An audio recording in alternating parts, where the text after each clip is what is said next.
Hello everyone, welcome back मेरे प्यारे बच्चों। सो अभी मैं बहुत सारे बच्चों से मिल रहा हूँ जो जेई के एस्पिरेंट हैं, नीट के एस्पिरेंट हैं, इस साल बिट सेट देने वाले हैं, वीआईटी देने वाले हैं, दुनिया भर के एग्ज़ाम देने वाले हैं, बोर्ड्स का पेपर देने वाले हैं और सब बच्चे बहुत टेंस्ड हैं। ठीक है कि पता नहीं कैसा पेपर आएगा, कब डेट्स आएंगी। तो इस वीडियो में मैं तुमको वो सब नहीं बताने वाला हूँ। पहले तो चैनल को सब्सक्राइब कर देना ताकि आप तक सारी नोटिफिकेशन पहुँचती रहे सही समय पे और सही इन्फॉर्मेशन आप तक पहुँचे।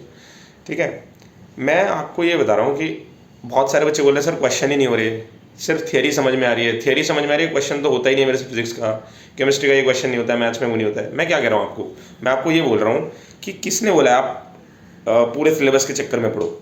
पहले आप क्या करो कि जितना पार्ट आपको समझ में आ रहा है, फिजिक्स, केमिस्ट्री, मैथ्स, बायो, उस पार्ट को अच्छे से तैयार करो। ठीक है, बहुत कम चांसेस होते हैं जिस पार्ट को आपने तैयार नहीं किया है उसका क्वेश्चन आपसे पेपर में सॉल्व होगा, क्योंकि वहाँ पर बहुत सारा प्रेशर भी रहता है और कई बार क्वेश्चन भी टिपिकल आ जाता है। तो मैक्सिमम क्वेश्चन आपसे सही वो सॉल्व होंगे जिन टॉपिक की आपने अच्छे से तैयारी की हुई है। ठीक है, एक्स वाई जेड कोई भी टॉपिक तुमको केमिस्ट्री में परेशान कर रहा है, कोई भी टॉपिक हो सकता है, वो बहुत ज़्यादा तुमको टेंशन लेने की ज़रूरत नहीं है। उससे क्वेश्चन ही नहीं आया तुम्हारे अटेम्प्ट में तो, और तुमने सिर्फ सोचने में वो समय वेस्ट कर दिया। तो मेरा बोलने का तात्पर्य ये है कि जेई मेंस का पेपर हो, चाहे पेपर हो तुम्हारा नीट का, चाहे और भी कोई एग्ज़ाम हो, उसमें बहुत सारे क्वेश्चन डायरेक्टली फॉर्मूला बेस्ड आते हैं। फिजिक्स में भी आते हैं, केमिस्ट्री में भी आते हैं, मैथ्स में भी, और बहुत सारे क्वेश्चन बहुत ही ईजी होते हैं। सिर्फ आपका प्रेजेंस ऑफ माइंड रहा अगर, तो आप आसानी से क्वेश्चन सही कर दोगे। और अगर आप ज़्यादा टेंशन लोगे, पेपर के समय ज़्यादा टेंशन लोगे, फ्रीक आउट हो जाओगे, तो जो क्वेश्चन तुमको आते भी है वो भी तुम नहीं कर पाओगे। तो बहुत सारा पार्ट जो है वो सिर्फ फॉर्मूला बेस्ड और बेसिक थियरी पे ही आएगा। जेई मेंस का पेपर बहुत ज़्यादा टफ नहीं आता है, तुम चैनल पे देख सकते हो, मैंने पेपर भी सॉल्व किए हैं केमिस्ट्री के। नीट का भी पूरा पेपर सॉल्व है। ठीक है, आइजर एप्टीट्यूड टेस्ट का भी पूरा पेपर सॉल्व है, वो तुम चेक कर सकते हो।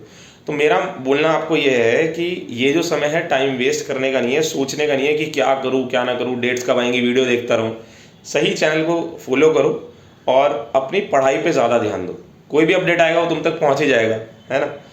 तो बेसिक ये चीज़ मैं तुमको बता रहा हूँ। जो बच्चे बिल्कुल भी, जिनको कुछ आइडिया नहीं लग रहा कि करे तो करे क्या, ये तो वो बुक सॉल्व कर रहा है, वो इतनी मोटी बुक सॉल्व कर रहा है, मेरे से तो यही नहीं हो रहा, आप कुछ मत करो। आप जिस भी बोर्ड में, उसकी तो थियरी समझ में आती होगी, जिस टीचर से आपने पढ़ाई की है, जिस भी इंस्टीट्यूट में आपने पढ़ाई की है, उनके नोट्स तो समझ में आते होंगे।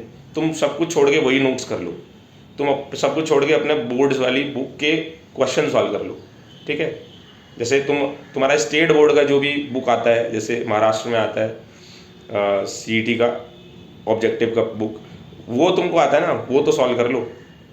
तो उससे भी तुमको बहुत हेल्प होगी। और एक बार तुमको कॉन्फिडेंस आ गया ना दिसंबर में, जैन में, तो तुम अप्रैल में बहुत अच्छा जेई मेंस में करोगे, नीट में भी बहुत अच्छा करोगे। ठीक है, तो बिल्कुल भी घबराओ मत, घबराने से कुछ अच्छा नहीं होने वाला है। जितनी तुम्हारे मार्क्स आ सकते हैं उससे कभी कम हो जाएंगे।